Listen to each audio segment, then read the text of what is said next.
This exercise is called bird dogs. Kind of a funny name. I honestly have no idea why they're called bird dogs.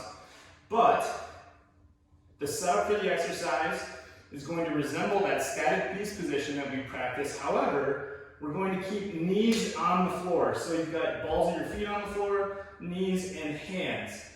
The first movement is going to be opposite arm, opposite leg moving at the same time. So with your knees underneath your pelvis, underneath your hip bones, and your hands underneath your shoulders, the first movement is going to be a simultaneous reach with my left leg and my right arm, so opposites.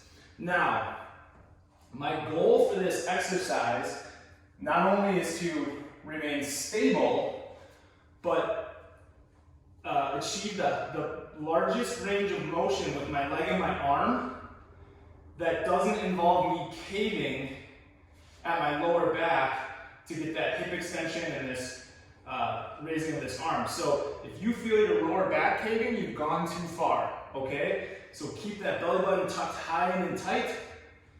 You're raising, pointing with the heel. Back is flat.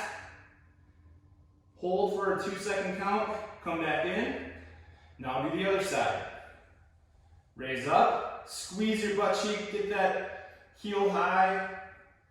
Come back in. Stay as stable and still as possible.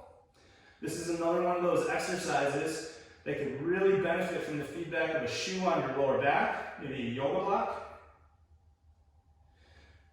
And we're just alternating through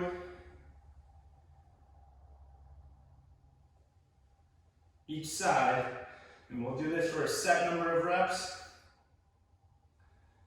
Great stability exercise. That's called the bird dog.